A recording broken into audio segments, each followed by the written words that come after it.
Boom. What's up, y'all? My name is Ian Edwards, and welcome to the Soccer Comic Rant. And I think somebody's mowing their lawn outside. Perfect timing. It's been that type of week for Man United fans. What's so funny, Lee? We haven't even started the podcast yet, and and already Lee's grinning. Neil has a smirk on his face, and Martin is the happiest villain I've ever seen in my life. Well, welcome to the podcast, everybody that's listening. You're listening on All Things Comedy, iTunes, and where else are we? Omni Studio, and I think we're definitely on Spotify. We've made sure we got that link back up and going. And if you're watching on YouTube. And on YouTube, just type in Soccer Comic Grant or Ian Edwards, and you could watch us trash each other or talk good football at the same time. And we might have one more guest, but the guest we have so far is what up, Lee Hudson, comic out of England, a Southampton fan. And we have Neil Chakravarti, comic out of San Diego by way of India, Chelsea fan. You can tell by his shirt. And Martin Harris. Oh shit! Martin Harris is in the house. And for some reason, Kojo, Liverpool fan. Where's your shirt, bro? 1 second. 1 second. How dare you disrespect your? We have Kojo, straight out of England. Also, countryman with Lee, but he's a Liverpool fan. All of this magic. And that's how bold. that's how bold I am as a Man U fan. I'm wearing my. Oh my God! Yeah. And I brought a Liverpool fan on. Yeah. Bring that shirt on. Sorry, excuse me. Turn these lights on. I don't like how you angled your camera. Give it to you in HD. I don't like how you angled your camera to make your house look that big. That's number one. So that it looks like this long ass walk. Like you have a director over there. Like, yeah, use this lens. Use this. I'm currently in the east wing of my house. You look like you're in the Liverpool dressing room. Like you're in a sophisticated, high class, money spent technical area of the Liverpool. Why would you wear that? Why would I wear that? Why wouldn't I wear it? Why would you wear that at a time like this? Well, this is the time to wear it. Ain't there like a black version of that for like the funeral? Yeah. The rumor is that Koja made a bet on 5-0 win away in the last game, so that's why. Yeah. All right. So I think I introduced Koja. I think you heard. Lee, what's happening? Good, man. How are you? I'm chilling. Have you two met on this podcast, or you met just doing shows and stuff before? Like, no, we haven't met doing shows yet, but we met online. And do you know Neil? He's a Chelsea fan, and he's lives in San Diego. He's a comic also. Hey, Gojo, nice to meet you. It's a good week to meet you. So let's get to it. First of all, nice shirt. So let's talk about the. It's not even the elephant in the room. You can't even avoid this shit. Man U loses 5-0 to Liverpool. How did you feel, Kojo? And tell me how you did it. I planned to watch the game from the start. I fell asleep. I woke up, and you know those. I'm a lay down real quick. So I get up, and it's like 10 minutes into the game, and it's 2-0. And I damn near thought these contact lenses, I must have fell asleep with them. So I nearly took out my contact lenses because I was like, they clearly ain't working. And then I just saw a massacre just taking place. I just saw abuse. It was abuse. That's what it was. It was abuse. And it was constant abuse. And I was just like, it's only 30 minutes. What the hell is going on here? I mean, personally, I want Liverpool's players to all be drug tested because there has to be an explanation for this cruelty. It was cruel. And it was at Old Trafford. And, with the might of Ronaldo, you know, because Man United's whole tactics this season has been, we don't have to play football until 90 minutes and Ronaldo will save us. That has been the only tactic that they've used consistently. And even the goal was disallowed, the offside goal was disallowed. It was just like, for me, as a football fan, it's just highlighted. It's just really, that game was an honest reflection of where Man United currently are. I mean, all right. So who else wants to go? Well, I can go, as you know. Yeah, of course you do, Martin. I can relate to Kojo as a fan of the team that won by 5 goals at Old Trafford quite recently, so I can relate to Kojo a little bit. On that, I'll tell you this. Martin, nobody cares about your 6-1. Nobody cares. Even Solskjær said it in the post game.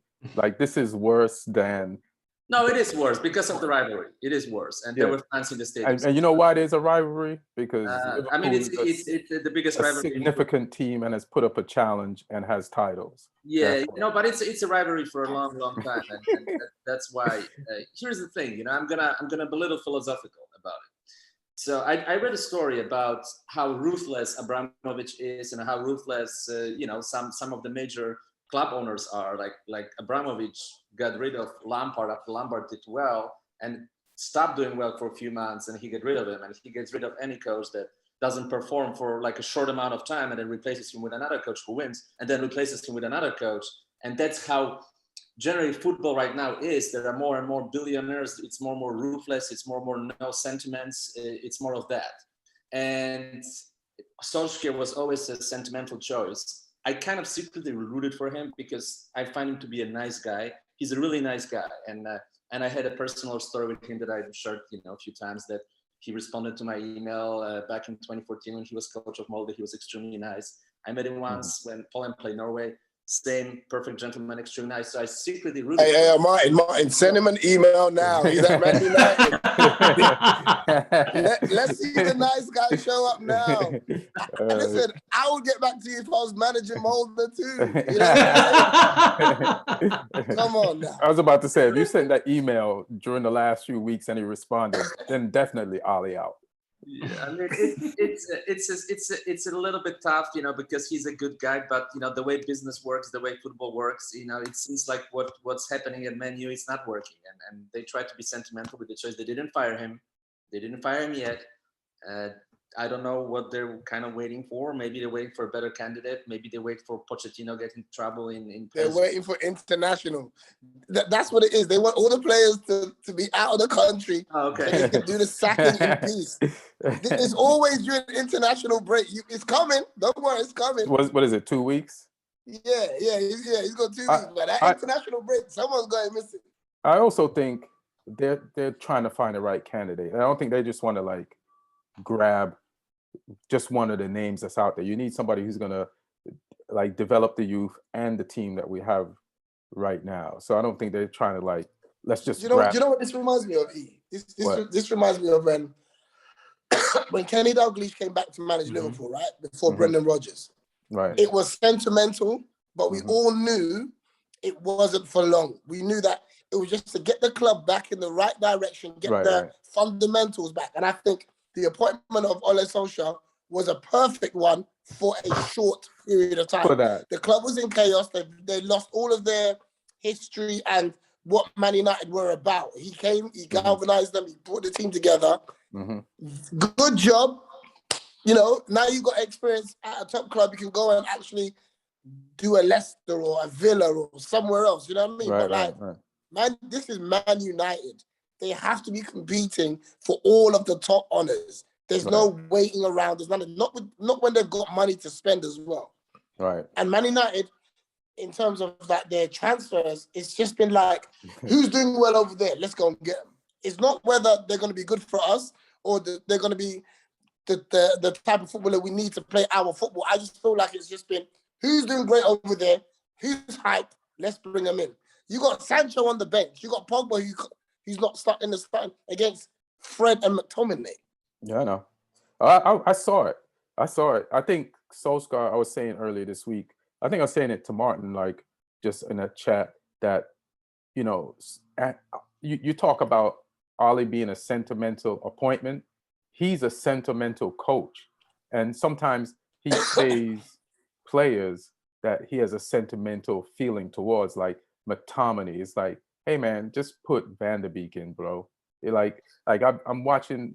He's not even doing. McTominay's not even doing what you're asking him to do. And then you spent this money for Maguire, and we overpaid for him. But hey man, if it's not working or if he's injured, play by. Like just play by. Is not like a dud, and he's gonna make just as much mistakes or none. You have to let him play his mistakes out too, because I know he does make mistakes, but Maguire's making mistakes too. So what's the deal? You got a faster player who's more technical, who saved us a few times when we did use him, against that Villa game last quarantine, when we needed that win, to keep us on the track to finish in the top 4. So it's like, you're being too sentimental. I know Van de Beek threw his gum and was a little petulant, but you want a player that wants to get in the game. You don't want a guy that's just going to sit there and just be quiet. So and then sometimes Ollie does this stubborn thing that works out for him, like Jesse Lingard in the Young Boys game gave away the winner.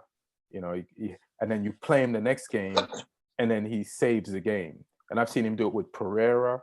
Like one week, Pereira gave away a game. He slipped in the rain, I think against Southampton. Was that you, Lee? You guys? Or he played the week after and scored against Southampton. It's like he doesn't give up on people. And, midweek, those guys gave up goals against Atalanta. But listen, these guys, you didn't play Pogba because you're saying that Pogba's bad defensively. But he ain't that bad defensively. Right? And I can tell you something about Pogba. Like, I have a friend, he grew up playing soccer, right? His father was a coach, he grew up, but he hadn't watched soccer in a minute. But he's from Peru. And during the World Cup, right? During the World Cup that France won, he's from Peru, so I think Peru was playing France. And then we're watching the game, we're talking on the phone. He's like, who the fuck is that guy?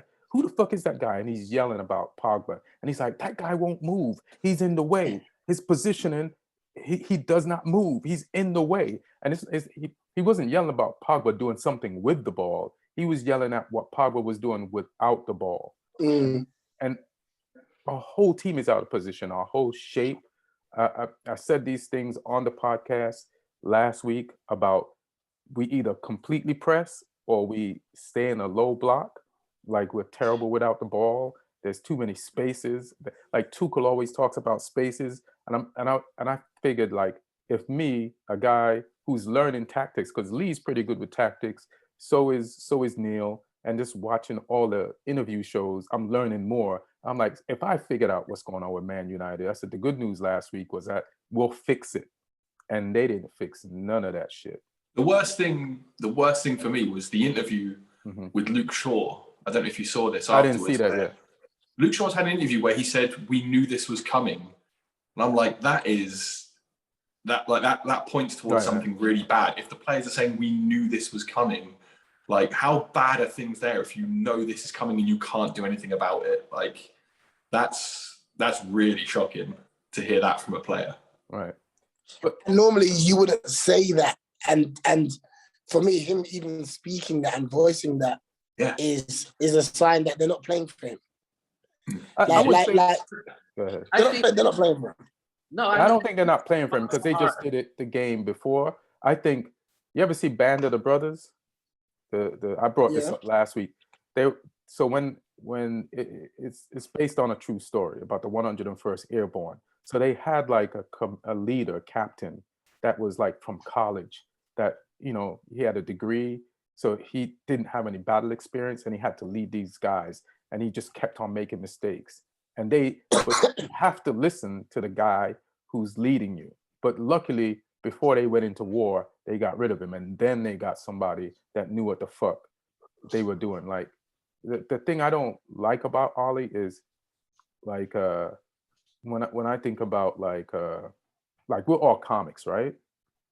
So we're all comics. So we study comedy, and when we have bad sets, we'll go look up, like, how do I write a joke? What was that? And we'll look up like we'll look up like it's an echo. I don't know what's coming from. Is Like, it somebody's look phone? Up, is good it now. back? It's good. Yeah. We'll go study our old sets to see what mistakes we made. We'll go watch George Carlin, some Pryor. We'll watch some Chappelle. Like, you know, like and same thing for Pep. Like Pep went to visit Bielsa because he wanted, even though he'd won stuff, he wanted to learn more about football. Like all the German coaches, like they're very studied. And it's like, I don't see Ollie doing that. Where's he gonna go back to Mulder or wherever you went? Nah, but you can like pick up a book, like get in contact with some other coaches, like associate yourself with modern football. Do you know what somebody said to me? Somebody said to me that Ole Gunnar Solskjaer is a one-night stand that went on for too long. Like it should have just been that moment, and it was a great night. It was a hell of a night, but you overstayed. You talk about, you know, what we do tomorrow, and it's like, hey. Yeah, I think the guy like kind of committed to the relationship even before the night ended. That's what happened. Like he was supposed to be an interim, and they extended his contract even before the season ended. The half season, because the cracks were showing even back then. Like, I think he clearly has protection of. Martin, let Neil speak because he hasn't spoken the entire time. Let him finish that. And let me just respond, Neil. Solskjaer is a one-night stand who made you breakfast in the morning. Yeah, like I mean, there's a certain skill set to letting that handshake go off. But I think United, there's a lot of, even if you go back to those times, like during the back end of the season, there were a lot of performances that kind of showed, the kind of inexperience that we're seeing right now. But I think he did well in some aspects, like in terms of getting the dressing room together. It is a pretty toxic environment, right? When Mourinho left. But I think if you have to ask about whether, because the problem is when things go wrong, it is always a toxic environment. So you're going to see now, that Luke Shaw interview. I think there's reports that Eric Bailly has kind of demanded to know from Solskjaer, like why he didn't play when Maguire you played a half-fit Maguire, and you saw Ronaldo during the game literally doing. Did you see that video where he's essentially mocking Solskjaer because he was doing this and Ronaldo just like this. So I mean, I didn't see that. I think it's gonna get if you don't, Chelsea gets criticized a lot for being ruthless. But one of the reasons you need to be ruthless is when these things happen, you don't want to wait too long because it's that slippery slope gets slippery real fast in terms of the way the dressing room reacts to a lack of form.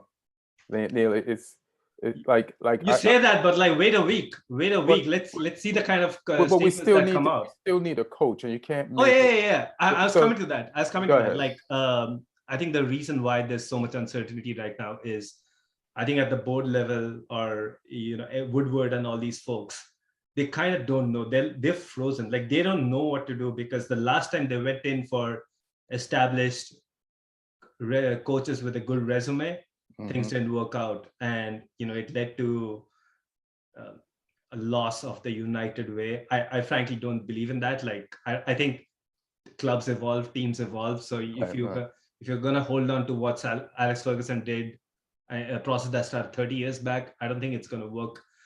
But I think if they're looking at the current candidates available, there are two, outstanding candidates that we all know them, Zidane and Conte. I think there's always going to be questions about Antonio Conte in terms of as just a person you hire. When you're an employer and you're looking to hire somebody, it doesn't matter what industry you're in. Antonio Conte, if you look at his track record, is not somebody who leaps out, that everything is going to be smooth. Just give it to me. I'm going to take care of it. He's gonna cross. He's a great coach. He's probably like one of the top 2 or 3 coaches in the world. He's like an angry cab driver. When you talk about Conte the wheel, he'll get you there. But he'll get you there. But like he gets ticked off so fast. Mm-hmm. And, like in our second season, he was in open ward with the dressing room, with the board. Like he literally made tactical footballing decisions to prove a point. So I think though, with Conte though, I think the reason why I think he'll be good for Man United is because the team lacks discipline at the moment. There's a big discipline problem. And the players, remember, you got big personalities at that club right now, right? Mm-hmm. And at the moment, they're all individuals. They're not a team. They're just a whole bunch of individuals. He's looking at a manager that's not managed any top club ever, and his only respect is what he came off the bench and done. I'm saying like his only real accolades are him coming off the bench. Don't say that, bro. Why are you saying that? Why? No, I'm saying like he didn't start in this great. Kojo, are you saying that he was an interim player too? Yeah, he was. He was. Again, when Mourinho was there, it was panic stations. They took Ole off the bench, brought him on. Hey, he did well for a couple of games. Mm-hmm. Now it's like you can't. You try to start him now. That's when the trouble starts. Yeah, you can't have him play 90 minutes though. We don't want Ole playing 90 minutes. like for me, I think the perfect person would be Zinedine Zidane, because as that man walks in, there's a natural respect. That immediately there's your ego goes out the window without a conversation. And I feel like Man United need to get back to respecting who's in charge. There's been no respect since Fergie left. None. There's been no Van Gaal, no David Moyes, Mourinho, and damn fucking Ole. No one respects Van Gaal and Mourinho had a huge resume. Van Gaal and Mourinho, like we said that he would command respect. they did as well, because Van Gaal won Champions League with Ajax. Obviously, he was a top coach. They say they were both on the way down. It's a little bit different with Solskjaer. I think with Mourinho, it was more fear than respect, though. I think I understand, but the resume speaks for itself for both Van Gaal and Mourinho. Absolutely. Martin, can I tell you something about both guys? And we had these discussions not when they was hiring Van Gaal. I just heard like a podcast today, and there are people on Man United's team that says Van Gaal as a person was like the craziest person they ever met in their lives. Now imagine footballers telling you that their coach is crazier than people that they ran into at bars. Some are crazy. Brian Clough was crazy, that's why. And Van Gaal, it was too crazy. And then Mourinho, he turned into a caricature of himself by the time he got to Manchester United, and that's how it's continued since. So it's true. But my point was they all had very good CV. They all won things. So the respect was coming from their winning records. You need to coach. Respect. No, I understand, but it's what I'm saying that Solskjær didn't have that. Van Gaal and Mourinho did have that, and Solskjær didn't have that. Solskjær had a different quality, which was him being a very good player, him being the Man U product. So there are two different categories. Two different reasons why it didn't work out, maybe with Van Gaal and Mourinho to an extent, and why it didn't work out with Solskjær so far. Although I think with Mourinho, let me just finish this with Solskjær. One more thing, because Neil said that there is a sentiment about thinking about the Ferguson times, that the people try to find the next Ferguson. I think personally that Ferguson is the one that was pushing for Ole. I think that Ferguson is the one who didn't get him fired yesterday. I think he still tries to protect him as long as he can and vouch for him. And I think that's also one of the things that we have to consider. Go on. The Fergie also told him to get David Moyes. So we need to stop listening to Fergie now and just say his days of instructions are over. But what I was going to say was with Van Gaal and Mourinho, I think they both came to Man United with egos of what they'd done previously, right? I think they rested on what they achieved previously instead of the tasks that was at hand. And it was panic stations. After David Moyes, it was panic stations. The club's not going in the right direction. just, the big names aren't coming in, and then all of a sudden Ole, galvanizes everybody, brings in the big names. He spent a lot of money on Ole. He spent a lot of money, right? But it's like there's no sort of style of football. Like, one thing about Jurgen Klopp, the moment he landed at Liverpool, we started running. We may not have been winning games, but we just started running like maniacs, like I'd never, ever seen before. Mm-hmm. Already, you saw an idea and direction of what he was trying to do from day one. Whether we were winning or not was irrelevant. We saw the impact of this man and his football from day one. Man United, I don't know what their policy is. They've lost it. They've lost they're indecisive about what their philosophy is. As a club at Man United are on the team that, okay, we're playing this team, so we'll play like this. Oh, Man United have always been a team. This is how we play. Man City, this is how we play. We don't care if it's your pitch or our pitch. Right. This is how we play. Man United are becoming a team who play according to who they're playing, and that's never been Man United, in my opinion. All right, that's true. So let me ask you a question, Kojo. Well, first I want to say something. Like the thing that I appreciate about Klopp's style and Pep's style is it's a versatile style. So it's one style with the versatility to make some tweaks. The way Solskjær coaches is, like you said, you have to switch every week based on the team you're playing, which means the players have to learn more each week, and they have to go play this week this way one week, this way another week, which doesn't make you have a system that and are completely comfortable with. Like the way Liverpool coaches and Pep coaches, it's one style with tweaks. So all the players all over the years get better at that one style. So you just, and any player that comes into the team from outside gets integrated into that style. So it's a one encompassing style that helps you defend high up the pitch, win the ball back early, and also attack. And then you're like, hey, if they catch us on the high line, that's just it. And then we can play out the back. So it's like total football, you know what I mean? And you pick players that can help you with that style. So the problem with Man United is, like, it's a part of the problem. It's like what you're saying. It's like, maybe we can press, but if we don't press the week after, it's like you're trying to tell somebody to turn a switch on off every week. It kind of fucks you up a little bit. Because they don't have that rhythm. That's not their rhythm. It's not their rhythm. It's not like ingrained. It's not like computerized. You're not programmed to just do this thing naturally. Now, we got to press now because we're playing the best team in the fucking league. Which I think now after this week, I think they're the best.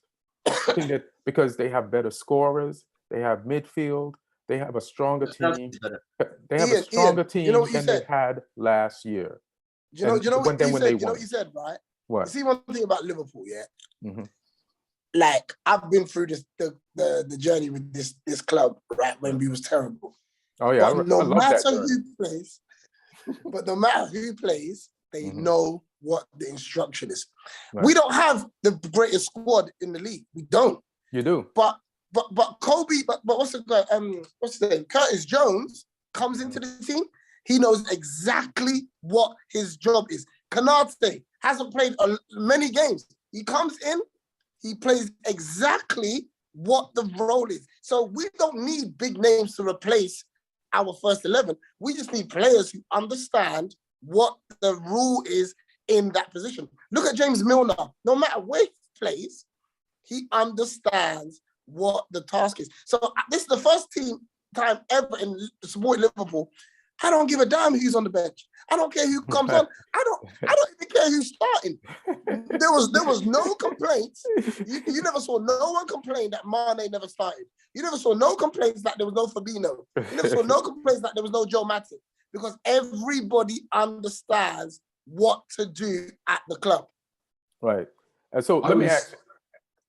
Sorry, go ahead, Lee. I got one question, but go ahead, Lee. I was saying this last week, like with the identity thing, and like I was just saying, like Klopp perfected that style at Dortmund, at a top club at the top of a league.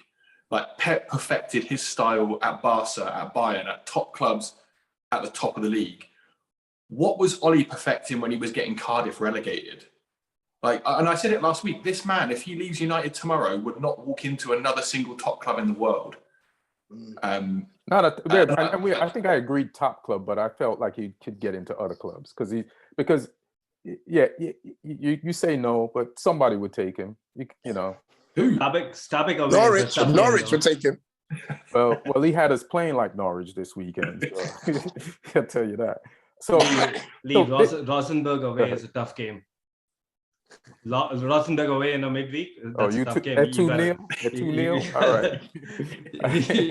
You gotta get the McFred equivalent of the Norwegian league, right? Neil, you barely beat Southampton's second team today in the League Cup. You went to penalties. How dare you? Should get shame of yourself. No one cares about that shit anyway. I do.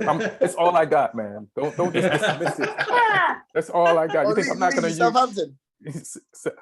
Yeah, Leeds Southampton. Yeah. Okay.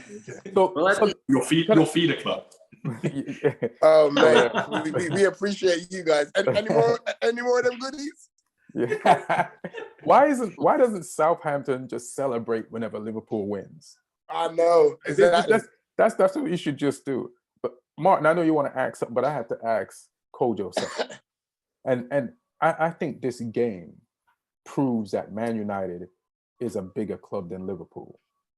And even the topic of this podcast, that like how we started it, like the Liverpool players did so many fantastic things. And yeah, all the shows did talk about Salah's hat trick and how they pulled United apart and Klopp, but most of the talk is about the embarrassment of Man United. So as a Liverpool fan, how do you feel about that? Like, even though nobody, like, I feel like it's more about not what you did, but what we didn't do.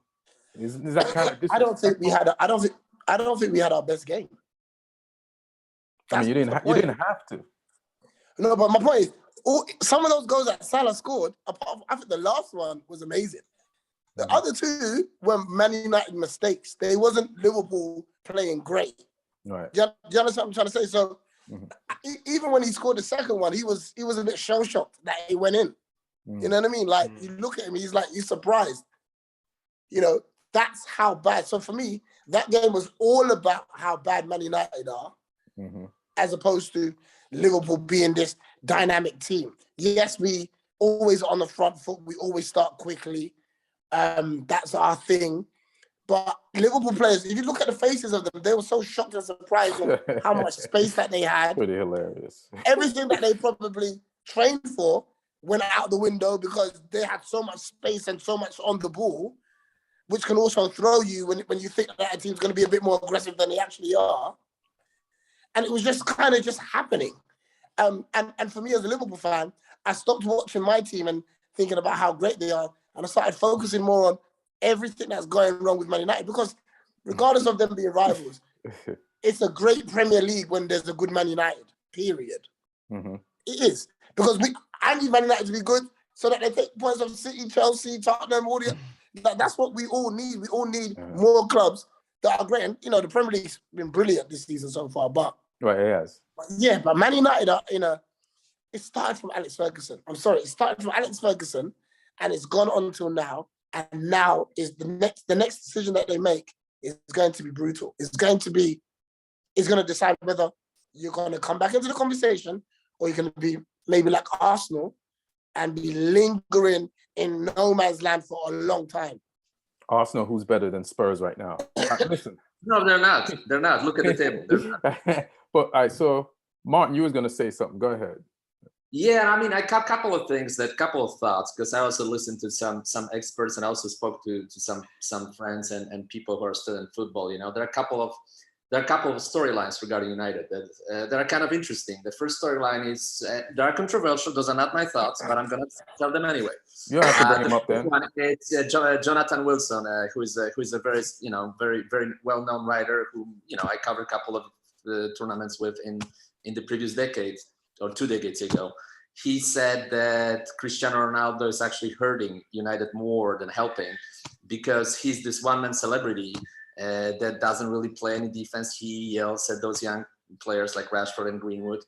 He's not happy that Greenwood is not passing the ball that he's trying to shoot every single time, and that he doesn't fit what United were doing last season. And as a matter of fact, he does add up by scoring goals, but he takes away a lot of things that would be there if he's not the guy. So that's the number one thing. So Martin, can I address your number one thing? Yeah. This is not anybody who says that. It makes me question how much they know football. This is a coaching thing. Like if you look at Inter, listen, I don't think Lukaku was pressing last year for Inter. Like I've seen some Inter games, and I even watched Chelsea now. Neil, does Lukaku press for Chelsea? He presses the least. I mean, he does. He runs in behind, but he's not. I think my point is you can still be successful if you're coached right without your fault. So everybody doesn't need to press all the time. Yeah. So it's the rest of it's how you coach the whole thing. Like you know your players, you know their abilities, and you can compensate for them. Manchester United won titles before without Ronaldo pressing. I think the problem is the team aren't good enough for him. That's what I think. I don't think Ronaldo is not the problem. It's they try to do the same thing with Thiago. Yeah. Oh, does Thiago fit into Liverpool? Relax. He just got here. Yeah, he just got there. Yeah. And same thing with Sancho. Thiago is a phenomenal footballer, and we wanted something different. Otherwise, we would have kept things the same. Like we're not trying to be like we were trying to be better, and sometimes it takes adjusting. But Ronaldo is not the problem. He's looking left and he's looking right. You were starting Fred and McTominay. You were starting a 17-year-old kid ahead of Thiago, though. Huh?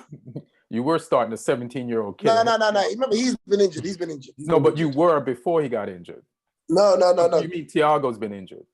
He was injured when he's playing, but Thiago isn't in competition. It's probably Jordan Henderson and Thiago. Oh, okay. Jordan Henderson ain't really been playing much. Yeah, he's been injured a lot. That's when Thiago gets injured. So Thiago was in that position until he because he came back late from the. Is that also Fabinho's position? No, yeah. Fabinho's is sort of like interchanging with maybe like Henderson or Milner, but Henderson has been fighting for his place with what's it called? Thiago. And Thiago's gonna play. And Klopp, to me, he understands that Jordan Henderson's captain, but at the beginning of the season, Jordan Henderson wasn't really playing. And that's another thing. Harry Maguire, and I said it before in this part, he should not be our captain. Just like he should be on the team, but he shouldn't be a captain. That's not. Who would you make captain? You could have like co-captains, or you could be like what is Harry Maguire gonna walk up to Ronaldo and say? What is he gonna walk up to Paul? He's gonna have to raise his hand first and say, yeah. What is he gonna walk up to just? I think it should be De Gea. Like I've been very baffled how De Gea hasn't been your captain for a while. He's the only link that you still have to your last Premier League winning teams. He should have been captain. Even him, he's been unreliable. Even no, that's true. But like he never lost his spot though. Ronaldo. So my point is like if he's still playing, Ronaldo is the captain of that team. Yeah, but you can't make Ronaldo captain. Like Ronaldo is here on. He's here on he's here on a short stopover before he flies off to Miami. Neil, what I'm saying is that that's the point. You need someone right now to fix this mess. We don't need a captain. Man United don't need a captain for the next 15 years. They need someone right now that can instruct the team and say, follow my leader, follow my example. No, but all the right things. But if you aren't delivering, play 5 more years for United, and he can look how he looks. He's in a perfect shape. But like all the but the narrative that we have of Ronaldo sometimes not doing everything for the team. You make that captain. I mean, I completely understand from a tactical point of view. I think it works. I don't think the team has to carry him, but I think it works. But the moment you make that guy captain, the narrative is going to completely get even more extreme about how you're the captain of the team and you can't even do the the basics of the work. Neil, Ronaldo has the shoulders for this situation right now. He has the shoulders for it. He can carry this burden on himself. This is not a problem. He's got the mindset. There's no audience that can make him kick him off his game. This guy, if take away all his goals he scored so far, Man United will be in deep shit right now. I understand. I'm just saying you don't need to give him that extra. You can get by giving that to somebody like Neil. What we don't need is for Maguire to be captain. Oh yeah, I mean, I was saying this to you like for a while. Like it actually went under the radar. I didn't even realize he got made captain, and he was captain. So he's been captain. It's always kind of offended me that I found out when he smacked somebody in Greece. That's what I found out. Oh yeah, because the headline said Man United captain. Yeah, that's hilarious. And go ahead, Martin. We stopped on the first one, so there are two more, actually three more. Some people are saying that De Gea doesn't participate in the build-up play, and guys like Alisson do, and that hurts the team defensively because there's not enough passing from the back. So that's another point. Another point is also that there's a rift between young players. They feel like Solskjær is favoring the homegrown players, and they shouldn't be playing guys like Greenwood, McTominay, and even Rashford. The other players are better. And there is a rift. There is some favoritism going on, 100%. Lee, you got anything you want to say on this? I mean, we touched on potential new managers, and Kojo talked about Zidane and the aura that he would walk in with, and I think that's the right decision over Conte if they were able to get him. Because he's managed Ronaldo, he's managed these big egos. He's been there, he's done it. He would get respect from Pogba immediately as well. Immediately. And then Pogba they speak the same language. Yeah, and Pogba won't think about going to Real Madrid if Zidane is there. So that's how you keep Pogba. And I also have seen Zidane like bring up some of the Real Madrid youth and put them into the team, and they're still playing today. So that's why I like him too as a good candidate. So what's the catch then with Zidane? Like, why is it not already happening? Because it seems like if you have two really outstanding candidates, and you can already find the negatives with Conte, but like with Zidane, everything looks. I don't see why. Like maybe his lack of English. Like that's the only thing I could come up with. I'm not on the board anymore, Neil. I can't answer that. Well, I'll tell you why. Because I've heard it. Apparently, he's still waiting. He's still waiting for PSG job. He wants that job. Was it the PSG job, or is he waiting for the French job after the World Cup? He wants to stay in France. I mean, he's a guy who he doesn't have anything to prove, and he doesn't feel like maybe traveling to another country and staying in another country. I mean, he wants to live in France, and that's it. Yeah, he's got this vibe about him where it's like he can't really be bothered to manage, but if he feels like it, he will. You know, even with the whole coming back to Real Madrid thing, like he doesn't seem like he's got this burning desire to be a great manager. He won 3 Champions Leagues in a row. You know, you're like, you know that, because you know that different factors. We look at fans. You know, we look at decisions that are being made from the fan standpoint. But look at Zidane, who has a family and lives in, let's say, Paris. I think that's where he lives, and now he has to go to Manchester. That's not the greatest city to live in the world, with all due respect. You know, I would rather live in Paris than Manchester for most of the year. You know, you have to consider those factors as well. You wouldn't be living in Manchester. You'd be living in a mansion out in Cheshire.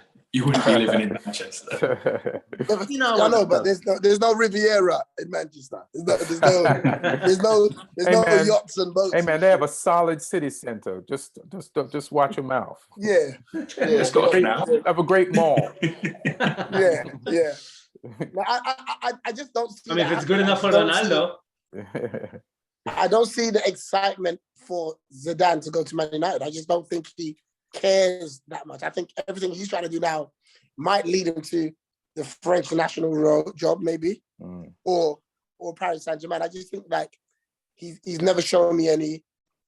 He's never shown me any excitement in managing. I just think he's chilled out, calm. You know, if he doesn't like you, then you go to Tottenham on loan. You know, it just, oh shit.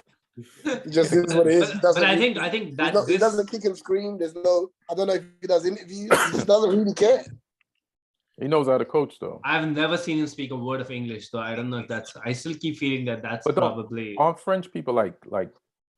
Isn't like people in Manchester don't speak English, so that's fine. Maybe Manchester English, Mancunian. You just get a little translator like Bielsa, it'll be fine. Right?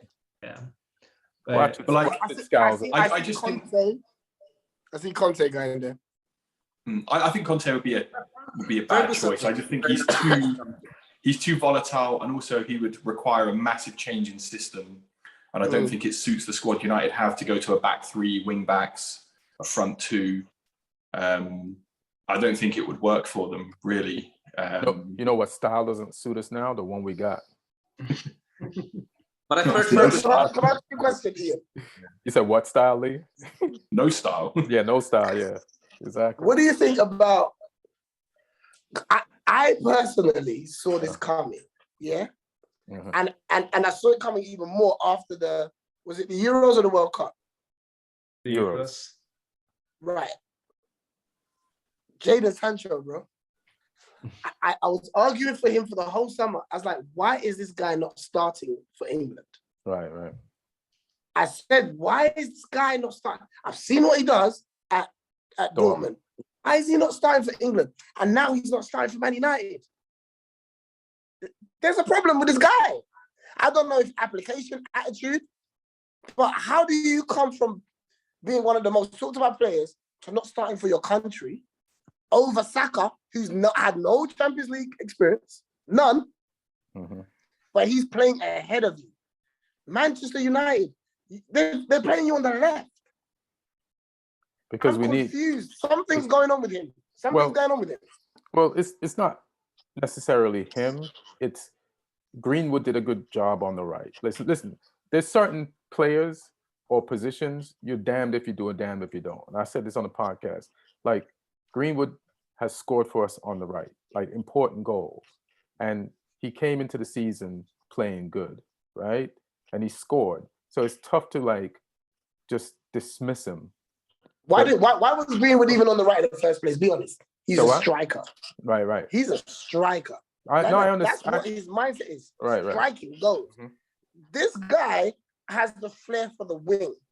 That's his organic position.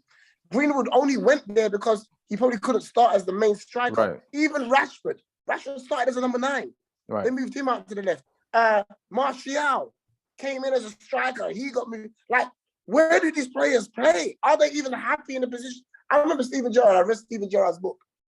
And I think when he first came into Liverpool, they called it like something that, he was a central midfielder, but on the wing, you got to do a lot more running. And he, I think it was wing back. And he didn't want to play that position. But a lot of these players, is Rashford even happy on the left? Is Greenwood even happy on the right? You got players who play in their positions and they're not playing there. So although Greenwood's been great, look at even Gabriel Jesus. They're putting him on the right. For Man City. These players are strikers. They want to play in their main position. And for whatever reason, they're being moved out. Well, we have I can tell we had Cavani, we have Ronaldo. There's no way Greenwood is getting on that pitch as a forward, as the striker. Ali, here's the thing, and somebody said this last week, we have so many offensive players, and Ollie's trying to fit as many of them on the field as possible. But I said in the chat, they got to suffer. We need balance, and they have to suffer. And, Man City has so many players that play the same position, and so does Liverpool. You have so many midfielders.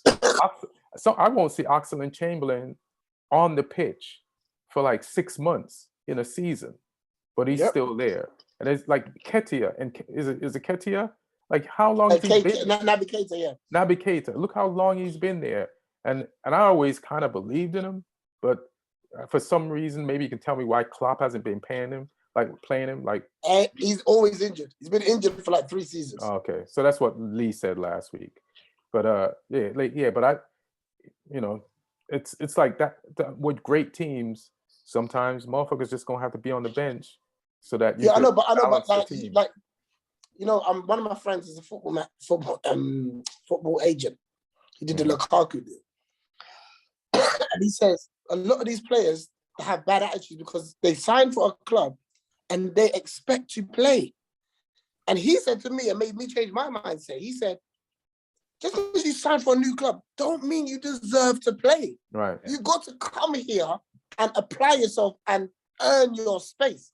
Right. And with me, when you sign a new player, you just automatically think he's going to play, especially if he's one you've been chasing. But at the same time, why should he play? If I buy you and you're not applying yourself, right? Well, why should I play you? So I'm looking at him and I'm thinking, does this guy have a bad attitude? You're looking at who? Sancho. No, Sancho doesn't have a bad attitude. You know what happened?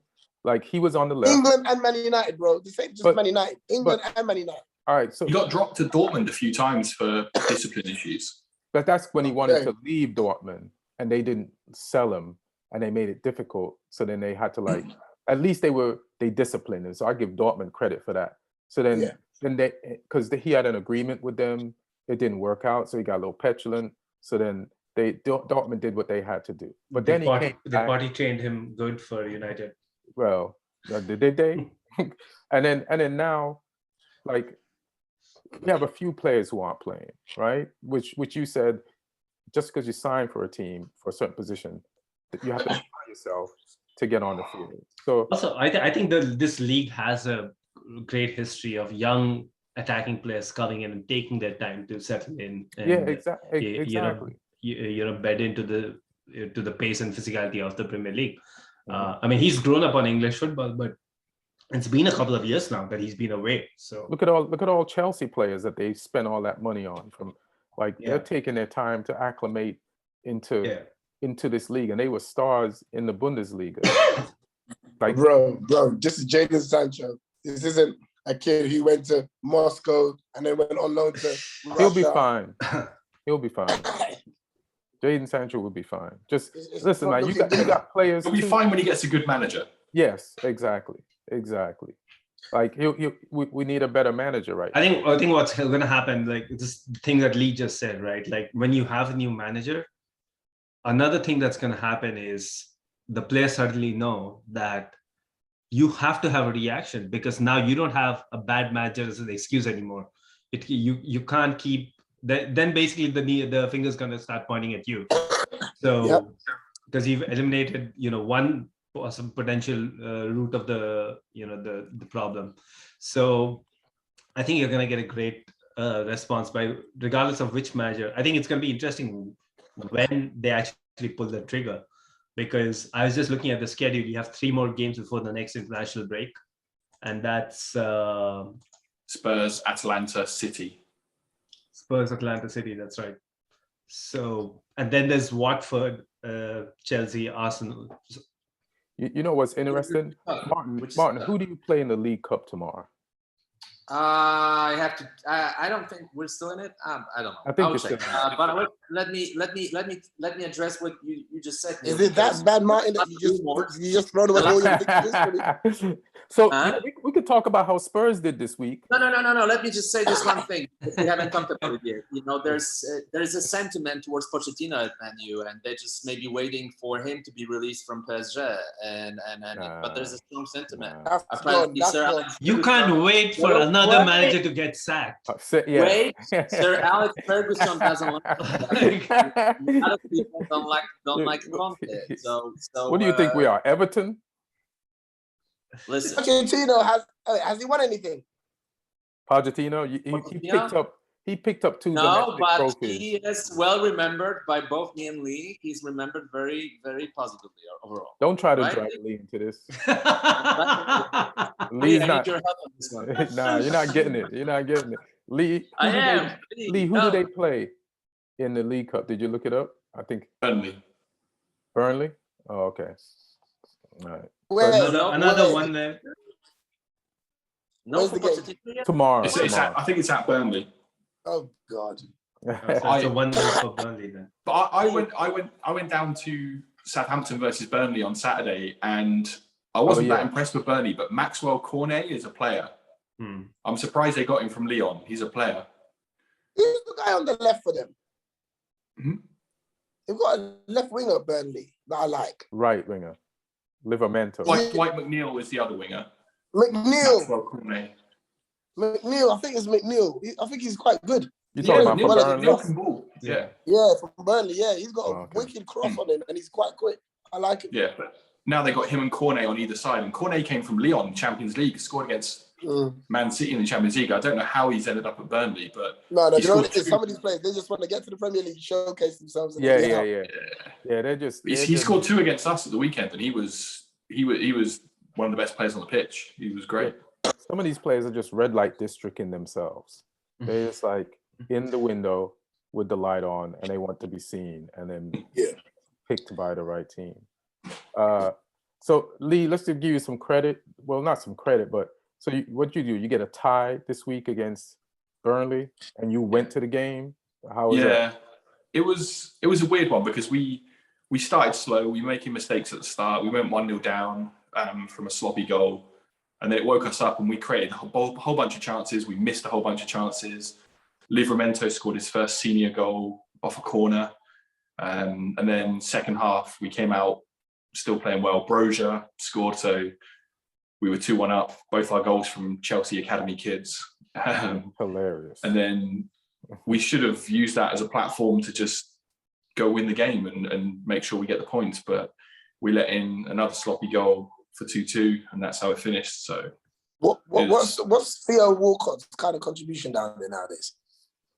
He was poor. He got subbed, but he should have been off earlier. He was playing right wing ahead of Livramento, and Livramento, every time he had the ball, he looked up, and Walcott just wasn't moving. He was just standing on a defender, just not moving. I'm like, come on, man. Funny? You know what's funny? Ever since he left Arsenal, he left wanting to be a striker, and everyone's played him right wing. I mean, he's got pace. Everybody's played him right wing. Yeah. Today, he stepped up to take the penalty, and the Chelsea fans behind the goal mouth just went Arsenal reject. Like the crescendo was crazy, and then he missed it. He missed it. Hilarious. Coach, I'm gonna ask you. I know you got to go, so I'm gonna ask you one question. It's about Arsenal. What do you think about this process, Arteta and Arsenal, now that they got their players back, and like everybody was like, "Fuck this process thing," and it sounded like Arteta was making excuses because they got the young team, and him and Edu took a lot of shit, but now he's in a better position and looks more like a coach for a team than Solskjær did at the same time when Arteta was getting all this shit, and now they just won a few games. They beat Villa low key Friday. I didn't even know there was a game. They beat them 3-1. They scored 3 goals before Villa. They won. Villa played really bad. Yeah, they did. Villa have a very good team. Yeah, they've got a very, very good team. I think their team's better than Arsenal's team personally. Yeah, what? I do. I think they're way more organized than Arsenal are. For me, Arsenal have just had a run of games where they can get their confidence up. But the moment they come anywhere near something real, it's 5 or 4. It's 5 or 4. So for me, they've had a nice run, but we're not worried. No one's worried about Arsenal at all. I can't see Arsenal beating anyone in the top 4. Well, you're not worried about them. I'm worried about them based on our coach situation. And listen, I just want to say I love Ali. I love what you did for us on the field and what you've gotten, how far you've gotten us so far. But yeah, he needs to. I think. Ian, are you actually Ali out now? Ian, are you actually? Well, listen. No, I don't think Arteta is a good manager. I don't think you don't. No, you don't. I don't. No. I don't know. Why not? Because he also has no style of play. He has 11 players and he tells them to have a good game.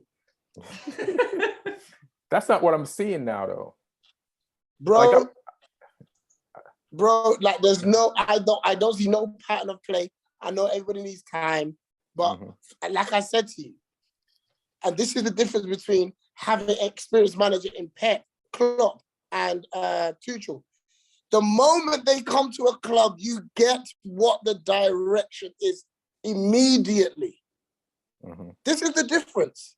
Day one, I saw Chelsea coming. Day one. It didn't matter if they're winning games. We saw what Tuchel done immediately. What if you have players like Xhaka, who they don't give a fuck who coaches them? They're not gonna execute. But we had some players that we absolutely didn't rate. No. Xhaka was great at Euros. Xhaka was fantastic. Yeah, that was it. He had one good game at Euros, man. Everybody's like exaggerating. Great. He had one good game against a notable team, and that he was nowhere. He nearly left Arsenal. Yeah. And he refused to go. I mean, it's terrible. Yeah, Jose wanted him at Roma. Yeah. He's a very good player. Kojo, listen. Kojo, what you think about Spurs right now? Spurs, I've always been my kind of second favorite team. Oh yeah? Why? Because I always attribute Spurs, whether they win trophies or not, I always attribute Spurs to playing good football. Okay. You know what I mean? Like as a club, Spurs, since from Harry Redknapp, Spurs have been playing great football. Like they were always entertaining to watch. Pochettino, always entertaining to watch. So I've always kind of had a soft spot, for, and that's how much I hate Arsenal. Not with Mourinho. That's also how much I hate Arsenal. Right. Yeah. Right, but with Spurs, I feel like Harry Kane should have gone, and we would have seen a better Tottenham. Yes. I think there's a lingering stench around him wanting to leave, doing everything to leave, couldn't leave, and now you've got like the residue of somebody who's, not really present, doesn't care. Like, he still wants to score goals, but he's not hungry to do that for Tottenham. He's not hungry to score goals for Tottenham anymore. I don't see the same player. He's not worse. He's not gone bad. He's still one of the best strikers in the league, if not the best. But there's no desire to win for Tottenham anymore. And you need that. And I think all the other players following that lead. They're all following that lead. There's something different about Spurs. I think Nuno's a good coach. I don't think he's a problem. I just think that this thing is just lingering over the club. What's going to happen next year? Do you know what I mean? Like, sometimes, I remember when, I've always said the last player who made me emotional about them leaving Liverpool was Fernando Torres, right? That's the last person who I genuinely was hurt by leaving. Salah could leave, I wouldn't be upset. When Suarez left, I wasn't, because you wouldn't be upset. Thing I've learned about, Go ahead. One thing I've learned about my team is we always find someone else. When Michael Owen left, Liverpool became a better team. Sometimes you got to get rid of that one player so you can have a team. Why will Harry Kane be Golden Boot and not win any trophies? Do you know what I mean? Like what does the club want to do? Do you want to have a top scorer? Yeah, Coach, I agree with you. That was the situation, when we lost the game against West Ham, that was like kind of a 50-50 game, and Antonio scores a goal, and the cameras are showing that Kane is on him and he doesn't make a move defensively, where he could easily block that shot, easily. But he just didn't follow. He didn't even pay attention to him. There is something about him that is quite wrong. I think it's more complicated than that. I think he's more internally indecisive. It's not that he wants to leave. He's torn. He feels like he doesn't want to leave, but he feels like he should leave. People are telling him to leave. He doesn't know if he wants to stay or he wants to leave. I think that it's more like a mental state that he's in. Like, I don't think he truly wants to leave, but I think like he feels it goes that in that direction. Martin, if you're him, right? Yeah. You're coming to a certain age in your career, right? You are one of the best strikers in the world. You look to your left, you look to your right, and you see Aurier, and you see all these other players. I mean, Son's brilliant, right? But you see all these other people. Right now he's got players, he's got players. I just think that something has ended. Yeah, I agree with you. Sometimes and another problem that people kind of already forget about, because, listen, and we talked on this podcast 5 years ago about this guy, like being the next great player, Dele Alli. I mean, except of the fact that you said that. No, nobody, I mean, nobody we was all in knew agreement with No, you. well, listen, he was 20 years old. And No, we all thought he was going to be good. I thought he was didn't. Good. I think Martin was overboard. I was like, he's going to be good. Did but... you, Martin? Do you know who Expressions is? You know who Expressions is? You know a guy called Expressions? He's I know. Yeah. Right. So he's a good friend of mine. I'm gonna get him to come on the podcast one day, right? All right. Expressions said something that I found so funny but true. He says, I don't think these Tottenham players follow each other on social media. Oh shit. When he said that, I was like, that shit is funny as fuck. Oh shit. It's like, do they even like each other at Spurs? Like right now, like, do they take each other seriously? Like, it just looks, and it's like there was momentum, and then it just went left. And the worst part about it is Tottenham got some good players. They got a good team. They got some good team. Can I just piggyback on that? So I said this last week because I had hope for Manchester United, because I said, at least I know what our problem is. And if our coaches put our attention on that problem, we could fix it. But since the end of Pochettino's reign to now, with the players that Spurs have, I can't figure out what's really wrong with them. It's so tough because on paper, they don't even need to buy anybody. It's all there, but it's not working from the end of Podge to Mourinho to Nuno. And now that you said that about them not following each other on social media, maybe that is it. Like, because the Spurs just befuggles the fuck out of me. Like, they have it. I don't understand it. I don't understand it. Lee, you have any ideas? Going back to Kane, I think Kane 100% wanted to leave, and that was purely a Daniel Levy shutting the door job, saying, nah, this ain't going to happen unless we get like 200 million or something. I think Kane 100% wanted to go. I don't think there was any split stuff from him. He absolutely wanted to be out the door.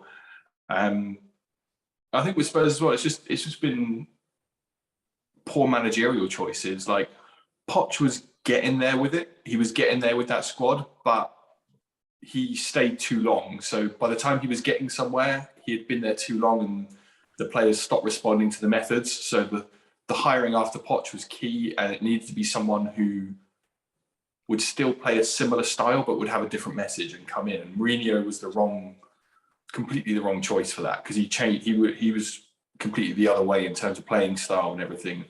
Do you know what I think, Lee? Yeah, when I think about it, them Arabs, man, they should have gone and bought Spurs. You know, I'll tell you why. Because I think the big problem at Spurs is Levy. That's my personal opinion. But Kojo, like, you know, they couldn't get Harry Kane. Some Arabs tried getting Harry Kane of Daniel Levy. You think they're really going to get another set of Arabs that are going to get the entire club off him? He's not going to sell. No, but that's what I'm saying. He's not going to sell. Oh, their money talks. Their money will definitely talk. They will start singing and dancing. No, but you know, but even those guys, like, they bought Newcastle, I think, for 300 million or something. Yeah. Suddenly, if you're asking 4 times, 5 times that amount. I know, but the revenue you would get from Spurs being a London club, like, man, first of all, let me tell you something. There's something dodgy about that. Not dodgy, but with all the money in the world, they've still got to live in Newcastle, bro. Yeah? These players that they want to buy. I was asking about that. This ain't a Man City move where Manchester's a great city. It's Newcastle, bro. But they'll just develop Newcastle into a rainy Dubai. No, do you know what I think they're going to do? They're going to tell them, you can live where you want around the world, but just turn up on Saturday. That's what they're going to say. Private jet, in you come. It's for each player. Just turn up on Saturday. We can afford that. They might like actually move their training ground to Paris or something. Yeah, Levy just do all the training. I mean, I don't know how you feel, Martin, but Levy to me, as a chairman, he will only go so far with how he handles things. Yeah? He's not brave enough in the transfer market to go out and do that. Maybe he doesn't have the collateral, but the club must move on. They have to. They've got this big new stadium. Financially, when have Tottenham ever been in a conversation with the top teams financially? Never. But the stadium's not even for Spurs. he just asked me a question, so I'm going to answer that. And I was thinking about that answer. So it is a glass half full and glass half empty. You know, you can look at the glass half empty. Great way to be, Martin. Wait. At the glass half full, and the glass half full is the fact that Tottenham 20 years ago were not near to where we are right now. People were saying he's not spending money. He did spend money in the last couple of years. We had some success. We were in the Champions League a few years in a row. We went to the Champions League final. We finished in the top 4 several times, you know, and now the goal is to build another team that will challenge top 4. But we don't have as long history as Liverpool and Man U, or we don't have as much money as Man City or Chelsea. You know, like we know where we are. We are in between competing for top 4 or maybe competing for top 6. We have a very good team, but it's not a better team than Liverpool or Man City. You know, you have to be realistic. You don't have, like suddenly, you know, everybody starts talking about Tottenham like they're Barcelona or Real Madrid. They're not. But the progress is clear. The progress comparing to 10 years ago. What progress?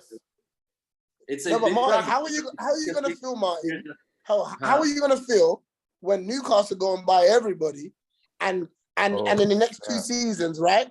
They're the powerhouse. Feel the way we're going to feel. You know, if Newcastle is the next city, then everybody will suffer. All of us. You know, that's how it is. I know. But what I'm saying is, Tottenham, for me, they need something that allows them. Because for me, Tottenham are too big to just be sounding like how you sounded with just but like they're just happy, you know. 30 years ago. You nearly won the league. That's how you kick on. You nearly won the league. You nearly won Champions League, and now, as each year goes on with Newcastle, you're gonna go backwards. Like Newcastle Newcastle has enough money to pay the sun to shine in Newcastle.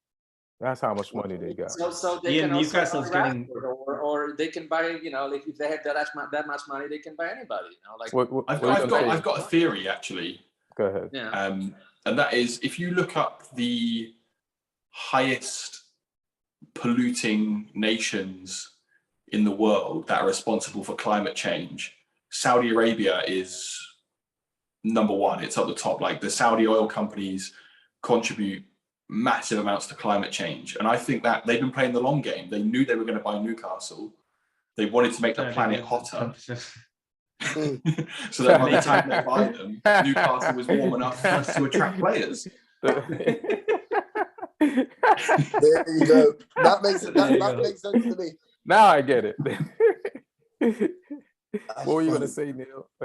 I think I was coming back to the Spurs thing. I think a couple of things that Coach just said, right? Like the Spurs style of play, and even Daniel Levy, when the new managerial hunt was going on, he kind of alluded to that, saying that, you know, Mourinho had to go because, you know, you want a more progressive, you want to get back to what Spurs does best.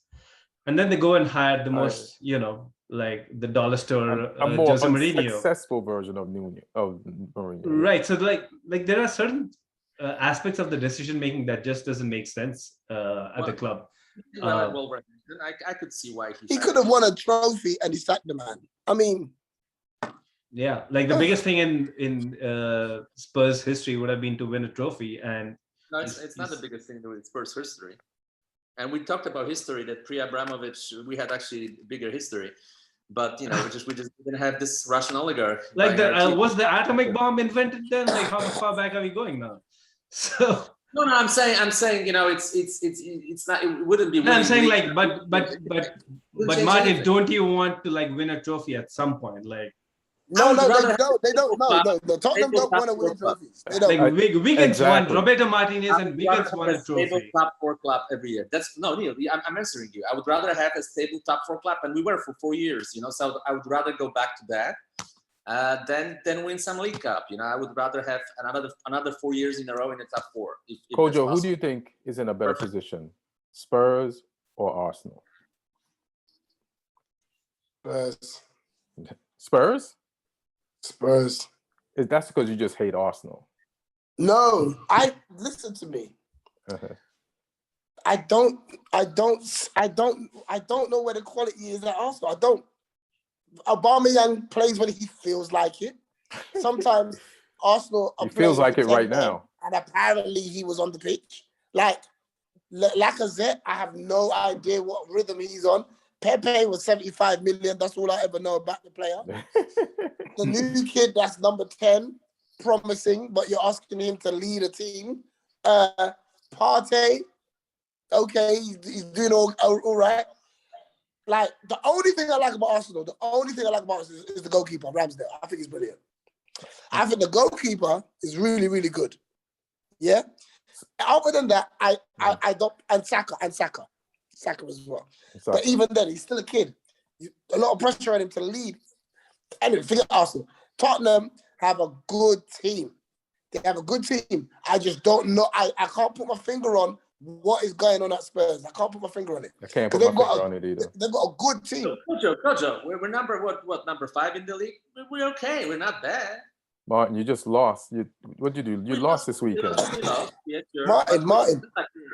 My point is, Martin, is that you are so close to winning the league, so close to winning the Champions League, right? And when, as Liverpool fan, we came second a few times, right? When we like Benitez and all that, and Houllier. And I remember somebody saying there's a big distance between second and first. A lot of teams can be second a few times, but to make that transition to first, it's a big thing. It's massive. It's huge. So as Spurs gets close, that's when you inject. You don't inject when you're not getting top 4 and then, we need to make the Champions League. Like, then you need Tottenham to start all over again. They're frustrated with Tottenham because they're a good team and they play good football. But I think Levy, he likes to get close. He's like, he'd rather just have a stripper than actually get some pussy. Let me ask, do we have City or Chelsea? That'll be one heck of a bargain. Like, can you imagine Daniel Levy and the strip club? Oh my God. No. Guys, let me ask you. Do we have Man U, Man City, Chelsea money? Do we have the structure? No, we don't. We're not. But you know what? You would though if you won. You would if you won. No, it takes time. Listen, it takes time. It's a process. Your time is gone. Your time is gone. No, I wish we had more resources than United, City, or Chelsea. We could spend more money, but we don't. But I said don't have it. All right, let's move on a little bit. So, what do you think, Kojo? And then Neil, you can jump in about Chelsea's flogging of Norwich. What was it, 7-0 this weekend? And what do you think of Chelsea as like your?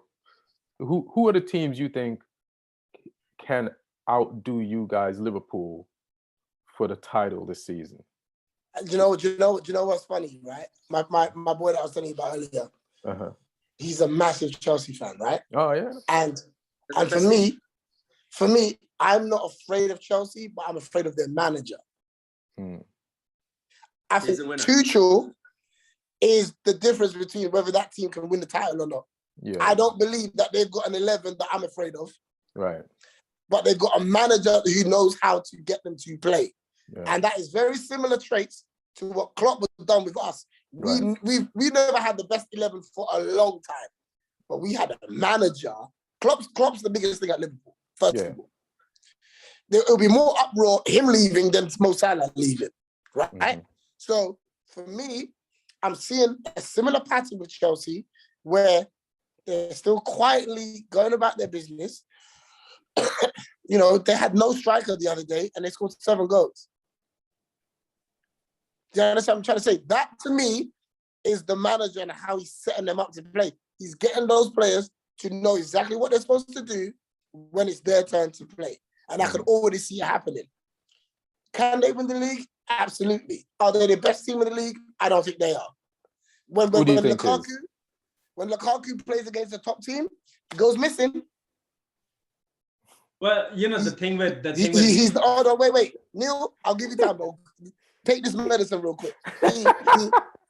He done it. He scores great goals at West Brom and Everton and all the other stuff, right? He scored goals against you guys. Many of them. No. Wait. I'm talking about when he goes to a big club like Chelsea or Man United, when you're supposed to deliver, and don't count Italy where there's 1 mile per hour. Yeah. I'm talking about at Man United, he didn't deliver when he was supposed to be one of the leaders of the team. And I feel like he's a better player when there's other big players that are leading the team, right? But now he's more mature, he's grown, he's established now, he's had a great time in Italy. you've got to lead this team to the league. You got to. You've got to score against Liverpool, Man United, Man City, Chelsea. Whoever else.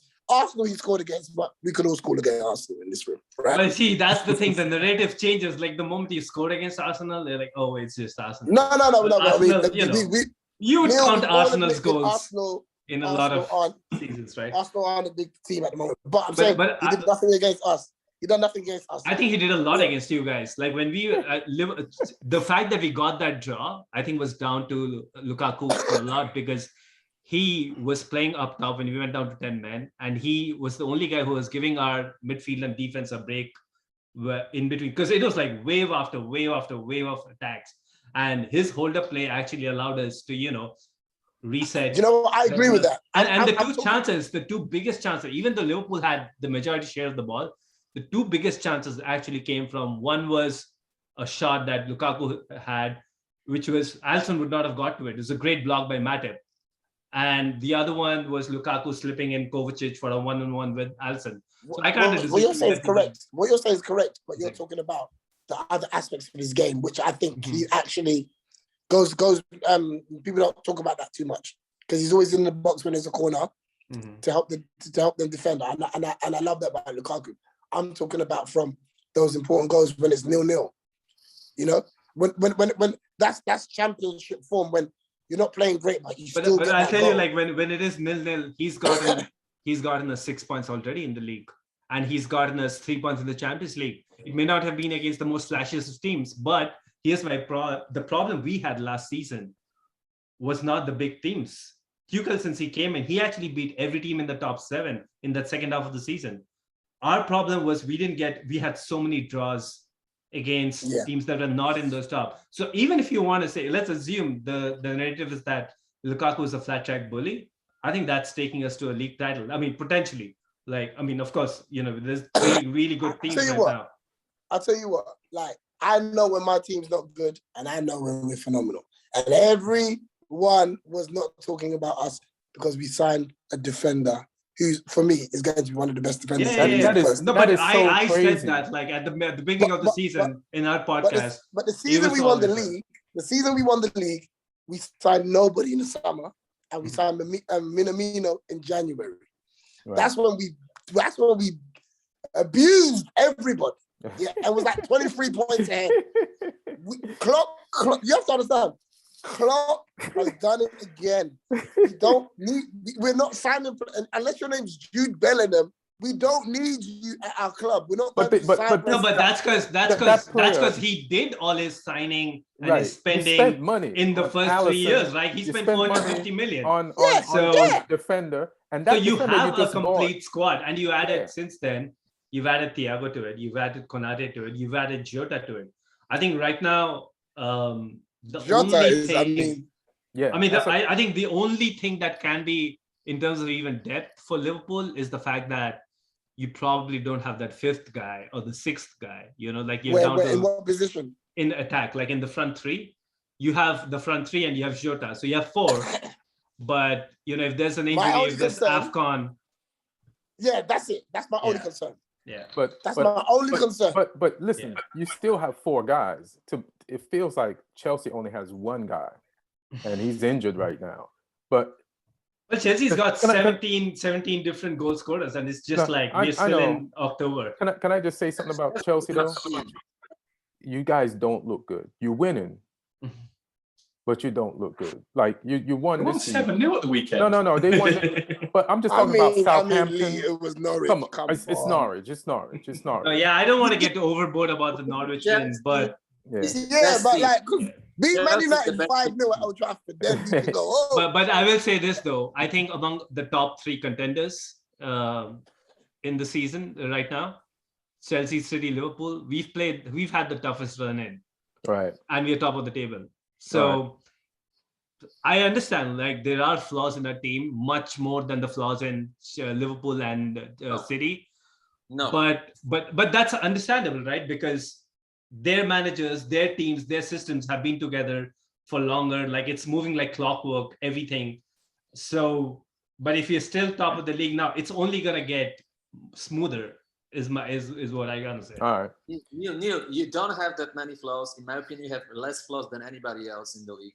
In my opinion, you're the strongest team in the league. In my opinion, you're the best team in the league. No, in my opinion, Koja, do you agree with that? Koja, do you agree with that? In my opinion, you're gonna win the league. I think if I could bet on someone, it's Chelsea to win the league, just because the structure is there. Can I say something? No, wait. Can I tell you something? Koja, let Martin finish and then you go. No, I'm not gonna let him finish. No. The structure is there.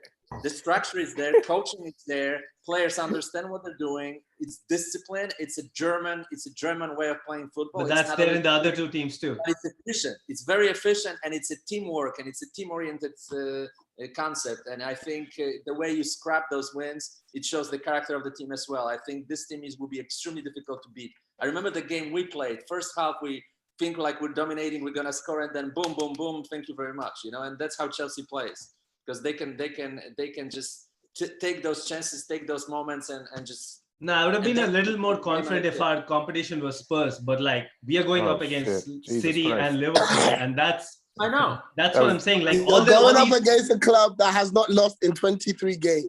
Yeah, you're going against a club who has not lost all season. Yeah, you're going against a club who went to Atletico Madrid and beat them. You are going against a club that just battered Manchester United 5-0. You're telling me about Chelsea and Norwich? Excuse me. No, but Martin, like the things you said as Chelsea's strengths, those strengths also exist in United. I think Liverpool's only the same thing that Coach said, right? Like the lack of attacking depth is the only thing that might be an issue at some point in the season. It's not going to be an issue right now. Loss of form can happen, like we saw with Mane last season. Injuries can happen. AFCON can happen. So, but other than that, I think the only new thing has been that Liverpool's looked a little shaky in defense. It didn't show up even in this game. You know what, Neil?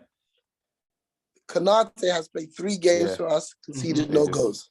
They just added the Konate. And I'm telling you, as a Liverpool fan, Joe Matip does not start in my team. And that is a crazy statement because but he's been starting though, right? No, but yeah, but I'm telling you, Ibrahim Konate, you know what Klopp does? He did it with Andy Robertson and he did it with Firmino. He didn't play them, he let them watch. Mm-hmm.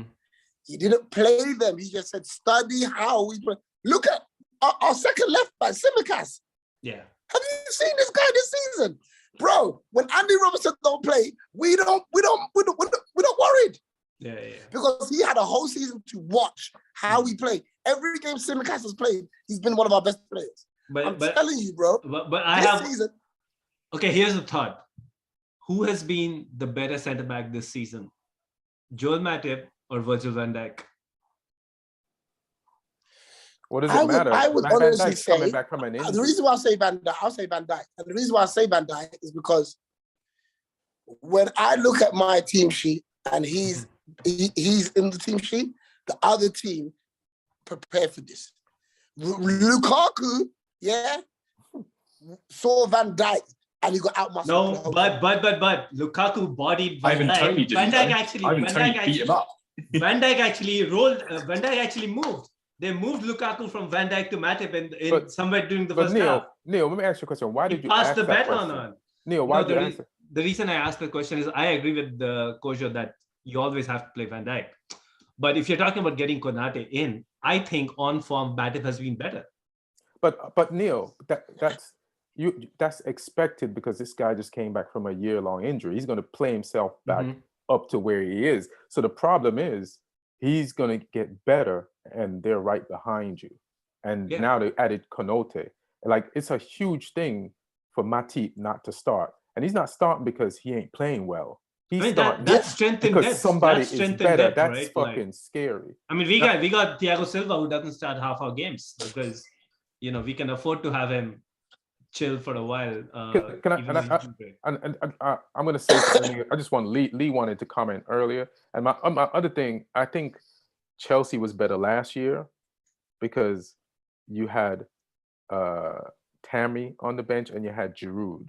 And now, I don't know how long this Lukaku injury is going to last. Even if he comes back, you still have to worry about him getting injured again. Like, and you don't have those guys to at least desperately go to.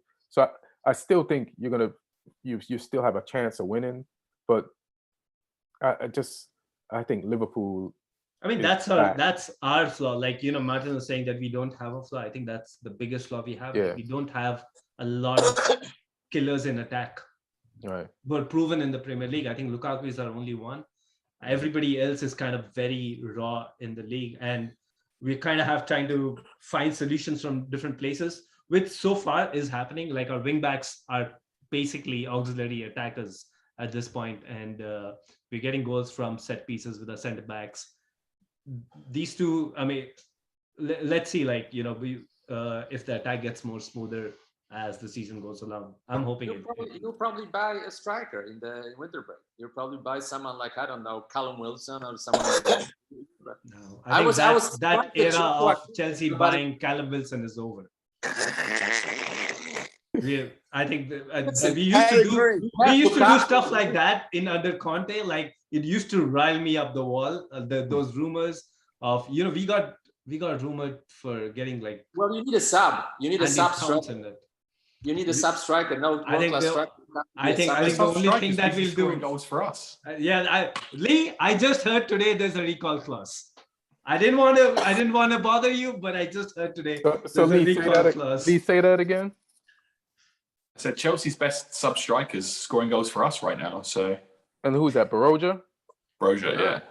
So there's a recall clause, meaning they could just snatch him from Southampton in the middle of the season. I mean, he's on loan. He's on loan. So. I mean, that'll be all. That is sucked up. I don't think they would. I think they value his development over getting him in for 2 games until. Yeah, it will require a really bad injury crisis for us to go down that route. Yeah, we've done that once in the past with Nathan Ake. Do you know what I'll say? The only thing is, like, all things being said, as a team that's won the Champions League on numerous occasions, I could also say you just need a bit of luck and a good run in the Champions League. You don't need to be the best team. Right, I don't believe the best team wins the Champions League. I think the team with the best run wins the Champions League. That's what I believe. The reason why I say that is because, but the difference is when we won it, we also was 1 point behind Man City in the league. The next season, we kept that consistency and blitzed the league. My thing with Chelsea is you was terrible in the league and you won the Champions League. Not in the second half of the season. We were like 3 points behind Man City. No, but my point is Liverpool were awful last year and came third. Yeah, but with no defenders all season. But you have to look at, because he had such a big head start over the first half. Like, we sacked our manager. Under Tuchel, we were second in the league. Yeah. You got to take those things into consideration. And the thing you're saying about no defenders, our top scorer in the entire league was 6 goals by penalties. Like, we had issues too. Like, we managed. Yeah. So I still feel like we're not there yet completely where Liverpool and City are. But I don't think it's a difference that we can't overcome in the course of the season. I think Chelsea will be. It's interesting, but I think Chelsea will be second to whoever wins it. But I just can't see Chelsea winning it. And what do you think of City? With no Harry Kane? City for me, you can touch them now. You can touch them. They're not this invincible team anymore. They fuck up. They make mistakes a lot, right. And they will obliterate most teams. But certain games, they will just come up like a Brighton or a weird team like that. They'll just not turn up. And I think there's a little bit of chaos going on behind the scenes. Yes, there is. Yeah. So what I will say is I'm really interested. Hold on, Martin. Let Lee say something. I'm really interested to watch Liverpool versus Brighton this weekend because City played Brighton last weekend, and there was a little spell Brighton had that was good, but City were 3-0 up by that point, and it was 4-1. It was light work. I'm interested to see whether Liverpool make it or give themselves a problem by letting Brighton give them a game, or if Liverpool just where's the game? It's at Anfield. But Brighton are a team who on their day can cause problems, and I think it would say a lot about when our fans are back. If Liverpool just blow them away, or if Liverpool struggle. Yeah, I think they beat us last season at Anfield when we was on that shitty run. Mm. But You're when not we the same got team as all our last players season. back and we've got our fans back. Yeah. Oh well, that's our new signing. The fans. That's our new signing. I'm You saying come to Anfield, if you blow them away, I think that says a lot. If you blow them away, because they're a team that no one's blowing away apart from City blowing them away. But Lee, if you you know blow what? them away, then I'll it's say, saying yeah. that you and City are. But you know what I've stopped doing? I've stopped saying that they've scored 8 against them. We've got to score 6. We just got to win 1-0, bro. Yeah? That's what I'm on. Because the league don't work like that. Because the Premier League is the best league in the world. You get 3 points. That's a fucking good day, bro. Yeah. Against anybody. Because anybody can get it in this league. Anybody. Yeah. So for me, I don't need 6 because Chelsea scored 6. I need 3 points. Yeah. That's the mindset that we're on. What do you think? Because no one saw 5 coming against Man United. How easy you make the game or how difficult you make the game. Well, yeah, listen, I think a lot of the times, can you hear me? Yeah, a lot of the times, Liverpool's their own worst enemy sometimes, yeah? When we lose, it's because of something dumb we've done. It's not necessarily because someone's done something brilliant. And that's one thing I can say about our team. But, you know, score 5 against us, we're going to score 9. I'm telling you, yeah? And all our strikers are scoring it now. Firmino's back on fire. Mane's back on fire. Salah's out of this world. And Jota, just because he feels like it, is chipping in with goals as well. And we've got Minamino on the bench. We've got, what's his name? Origi, who is like a little dark horse of ours that when you least expect it, he always chips in with a few goals. So we'll see what happens. But for me, while Klopp's at the helm, I don't care who starts. Don't care. All right. I want to see if your fans are still singing Ollie's at the wheel again this weekend as well. It's hilarious. Right, we want to as long as possible. God damn it, Lee. God damn it, Lee. Martin, that's the responsibility of the Spurs fans this weekend. So let's talk about that game. Who do you think is going to win that game? Spurs or Man U? Me? Martin, you need to take one for the team. Take one for the team. You know what? I'm going to go with Spurs. You are? It's pretty disrespectful. Do you know what it is? Because it don't make sense. That's Spurs right now. They'll beat Man United and then they'll go and lose something else. But when it comes to this game, Harry Kane, I think he will smell blood. He'll smell blood. I think Man United are in a big problem, but you got Ronaldo as always. So it might be a draw. I think it'll be a draw. Could be a draw. I mean, if we have to just set up right. We have to be coached right and set up right. I guess you mean like the last games? Not exactly the opposite of the last game. The exact opposite. Like there's some ideas and some ways we can play, but I don't know if Ollie will do it. You know what I mean? But we have to like fill up that midfield, get behind the ball. We have to, I don't mind. Like Bruno has to drop back. Firmino will be dropping back. Well, he just needs to play the same sport as the other team on the pitch. That's basically what you do. I think the decision is kind of easy for Ollie this time, right? Because he doesn't have to worry about Paul Pogba. Don't be surprised if Ollie comes off the bench. Because Pogba's on the red, so he doesn't have to select him. Oh, okay. So Ollie's going to come off the bench in the 90th minute. That's what I believe. We'll take it. Is that legal? If that means somebody else is in the dugout doing the coaching, it might be a good move. Ronaldo. God damn you, Lee. Son of a bitch. I think Lee, don't forget you lost today. On penalties. We made 9 changes from the weekend. You just lost the only Chelsea beat our reserves on penalties. You just lost the only cup you could win today. we were never going to win that. Yeah, I know. That's the Man City Cup. All right, guys. Is there any game you guys want to? Any last thing you want to say? I didn't say my verdict yet. Oh, go ahead. So okay, my bad. So here's the thing. I don't. It's think so dark. I didn't even see you. I don't think it's gonna be 6-1. I don't think it's gonna be 6-1, but I think it's gonna be a lot of goals, and it will be either 4-3, 5-4, or something like that, and either team will win. Yeah. I think it will be a high-scoring game. I think there'll be a lot of mistakes, and I think one team will win by 1 goal eventually. And it's hard to tell which one. It could be a coin toss at this point. You sound like a bad fortune teller. Like you tell everybody that. You sound like a fortune teller who tells everybody that same thing. Like, what are you saying right now? I'm saying there'll be a lot of goals, and but I'm not betting on Spurs, who didn't play a good game against West Ham. I'm definitely not betting on Man U. I'm kind of thinking Tottenham will rather win this game, but it's possible we're not gonna win this game. You didn't play bad against West Ham, bro.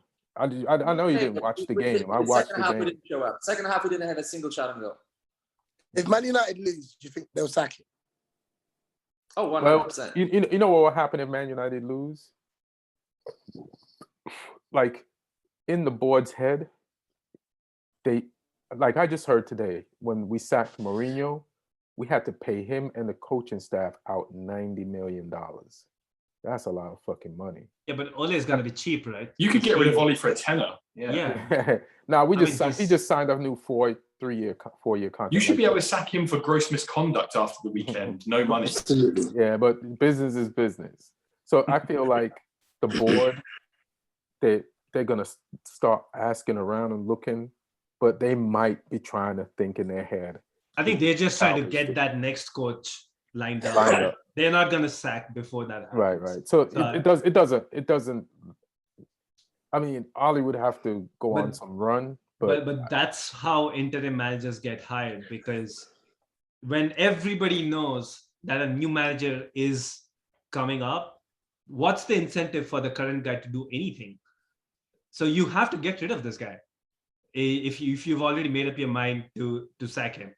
They haven't If you're searching for a new manager, you have made up your mind. But they haven't said that. There's no official. No, they don't have to say it. They don't have to say it. But like, surely Ole knows that he's gone. But listen, you want him to believe he's not. And that's like nobody here believes it.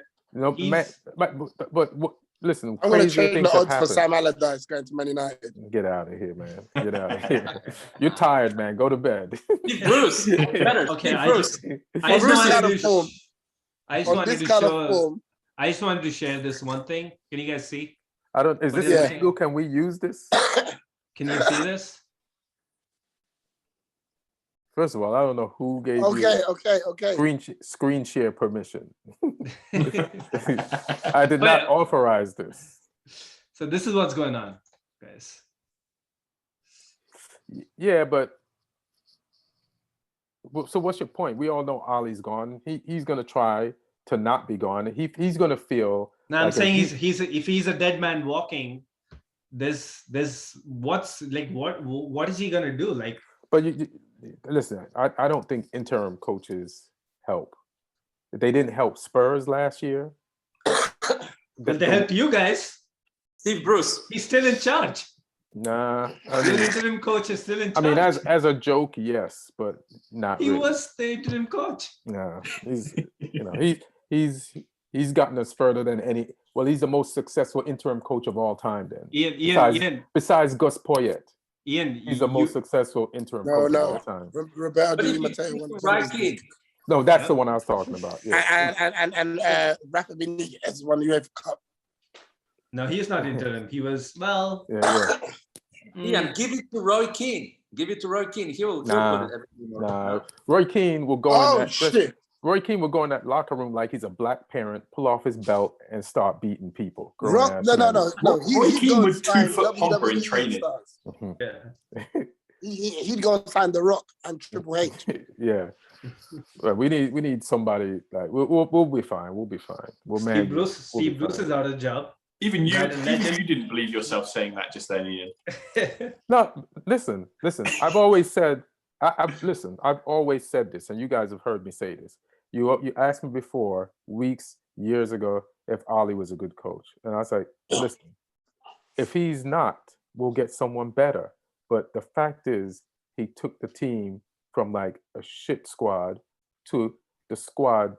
He's built the squad. So first of all, we're attractive to good coaches.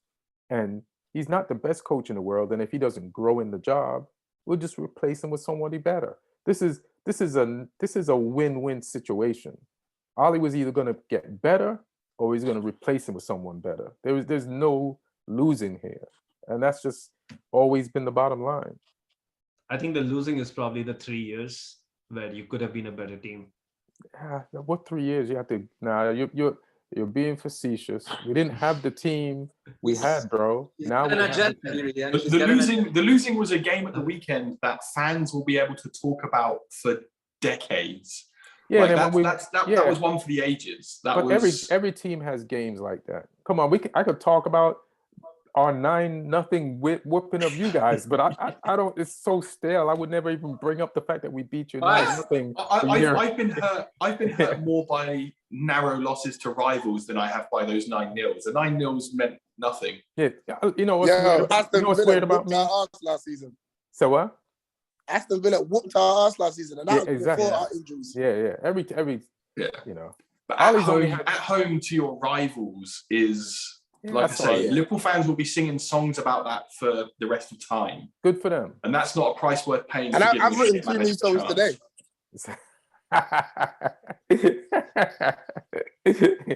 Kojo, ain't you tired? No. No, hey, what time is it? What time is it in England? Don't Lee and Kojo got to go to bed? It's almost 2:30. Hey, I'll see you soon, Ian. I'm coming. I appreciate you. So. Thanks for coming on and trashing the shit out of my team. Congrats on the win. These motherfuckers are happy. Hey, Kojo, can you hang around? Let's take a quick picture, I guess. All right, cool. All right, 3, 2, 1.